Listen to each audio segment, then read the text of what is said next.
फेटा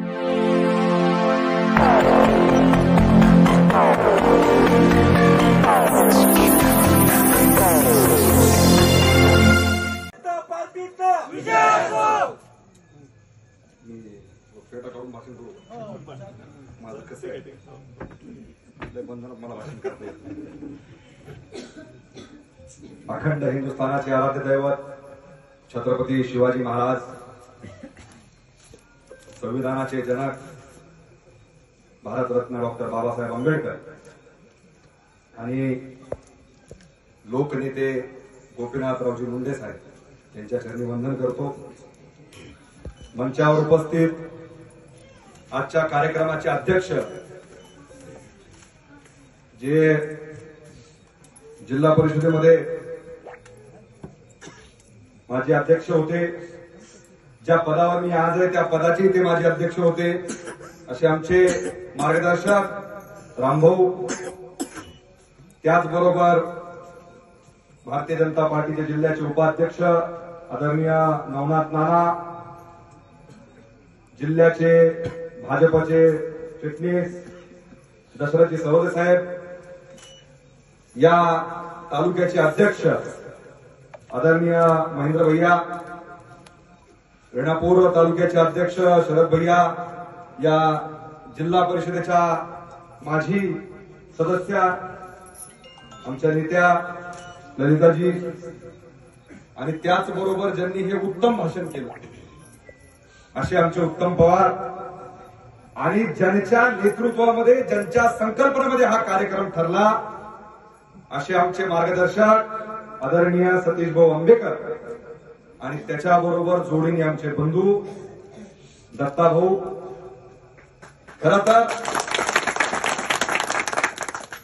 मला फार सॉफ्ट बोलता येत नाही. त्याच्या पाठीमागचं कारण असं आहे की माझ्या 5वीला संघर्ष तुटलेला आहे. मी ज्या वेळेला राजकारणात आलो त्यावेळेला आमचे नेते आदरणीय श्री रमेशप्पा कराड ना कुठल्या पदावर होते ना सत्तेवर होते, आणि त्याच टाइमला आपल्या विरोधातला जो काही विरोधक होता तो अतिशय दांडगी ताकद आपण ज्याला म्हणतो, त्याच्यामुळे सातत्याने संघर्ष करायची सवय लागली, आणि त्या संघर्षातनं आज जवळपास 10 वर्ष झालं मी सक्रिय राजकारणात आहे. 10 वर्षांनी आज या जिल्ह्यामध्ये ज्या वेळेला भारतीय जनता पार्टीचा हा बालेकिल्ला हा जिल्हा झालाय, त्यावेळेला हे पद कदाचित माझे लोकसभेचं काम असेल, माझं विधानसभेचं काम असेल, किंवा गेल्या 10 वर्षामध्ये केलेलं काम असेल, माझ्या भारतीय जनता पार्टीच्या नेतृत्वाला माझं काम पटलं, कुठंतरी माझ्यामध्ये त्यांना काहीतरी जाणवलं असेल म्हणून ही जिल्ह्याची जबाबदारी माझ्यावर दिली. त्याबद्दल मी पार्टीचे आणि या भागातल्या आपण सगळ्यांनी जे प्रेम माझ्यावर केलं, कारण का तुम्ही माझ्या सोबत होता, तुमची ताकद माझ्या सोबत होती, म्हणून मला आज कुठंतरी या पदापर्यंत मी पोहोचू शकलो. त्याच्यामुळं मी आयुष्यभर या लातूर ग्रामीण विधानसभेतल्या प्रत्येक जनतेच्या मनामध्ये, माझ्या मनामध्ये त्यांच्याबद्दल अतिशय प्रेम, आणि तुमच्या सगळ्यांचे मी आभार व्यक्त करतो की तुम्ही कुठंतरी विश्वास माझ्यावर ठेवला आणि मला या पदापर्यंत पोहोचण्याचं लायक तुम्ही सगळ्यांनी बनवलं म्हणून मी इथपर्यंत पोहोचलो. मागच नाला आपण सांगितलं की पद मिळालं आणि पद मिळत नसतं. कुणालाही पद काय असंख्य पद आहेत, पण पद मिळालं म्हणजे पद मिळते असा विषय नसतो. पण या पदाच्या लायक बनवण्याच्या पाठीमागचे सगळ्यात मोठे कारणीभूत इथं बसलेली माझी माय माऊली आणि माझे वडीलधारे आणि माझे बांधव. मी विधानसभेत सुद्धा नाना आपण ताकदीने प्रचार केला. आपली उमेदवारी थोडी 10-5 दिवस मागापुढे झाली. भारतीय जनता पार्टीच्या प्रत्येक कार्यकर्त्याच्या मनामध्ये हा विश्वास होता की आदरणीय श्री रमेशप्पा कराड साहेबच उमेदवार आहे.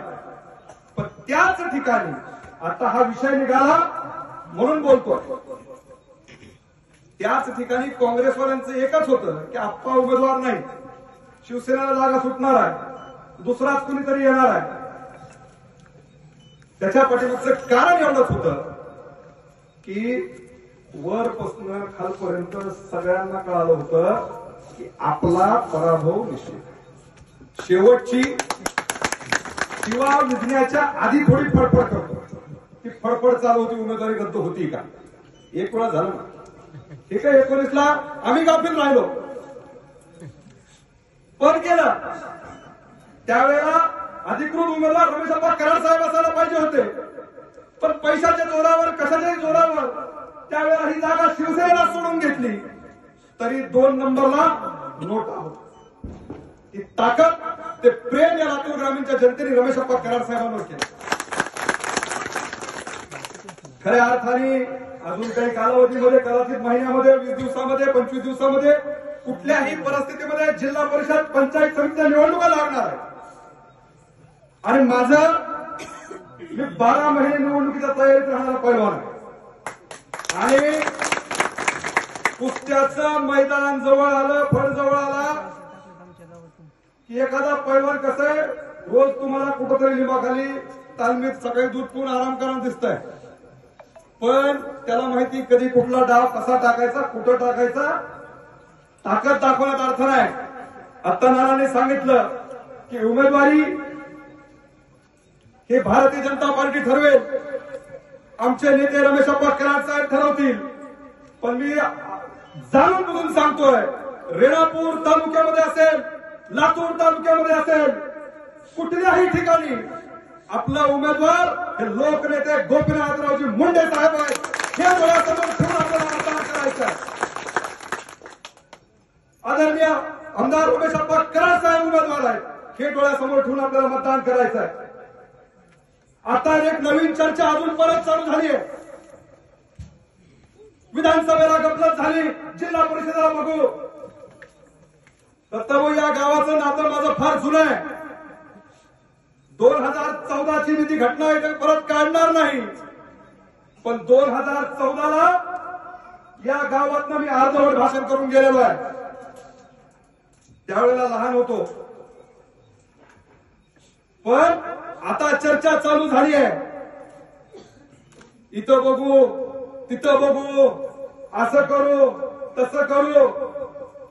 त्यांना मला एवढंच सांगायचं आहे, तुमच्याच्याने आमचं काही बघणं होणार नाही. कारण का तुमच्या त्या गडीवरच्या मालकाला फेब्रुवारी महिन्यामध्ये सांगून पाडलंय. सांगून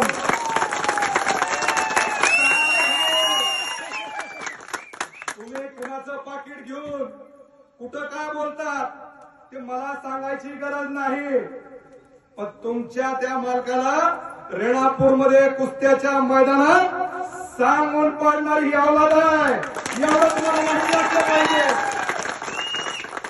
आणि इथून पुढे जाता जाता एवढंच सांगतो, ज्याला कुणाला जिथं कुठं तयारी करायची आहे त्यांनी तयारी करावी. आणि अजून कोणी उरलं असेल तर त्यांनी तयारी करावी. चारी मुंड्या चितकेश ऋषिकेश कराड उमेदवार हा आमचा भारतीय जनता पार्टीचा कमळ आहे.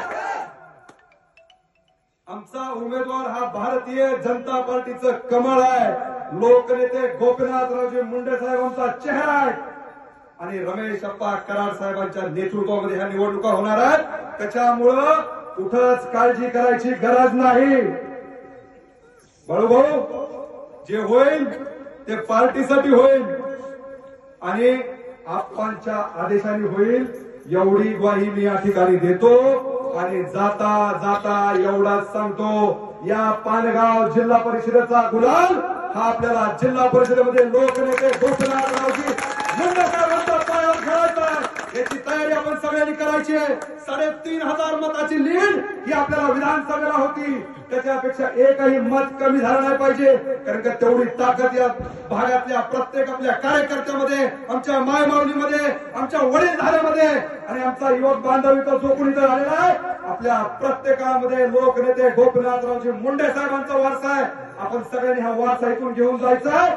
आणि जिल्हा परिषदेच्या निवडणुकीच्या मतदानाच्या नंतर ज्या दिवशी मतमोजणी होईल, तो गुलाल हा जिल्हा परिषदेमध्ये लोकनेते गोपीनाथरावजी मुंडे साहेबांच्या समोर त्यांच्या साक्षीने आपल्याला उतरायचा आहे. आणि जाता जाता एवढंच सांगतो, यारो के लिए दिलदार है हम, यारो के लिए दिलदार है हम और दुश्मन के लिए तलवार है हम। जय हिंद, जय महाराष्ट्र। आणि परत एकदा एवढंच बोलतो, माझ्या कातड्याचे जोडे करून तरी तुमच्या पायात घातले, तरी तुमचं हे आशीर्वाद, तुमचं हे प्रेम मी कधी विसरू शकणार नाही। एवढंच बोलतो आणि माझी 2 शब्द संपवतो। जय हिंद, जय महाराष्ट्र।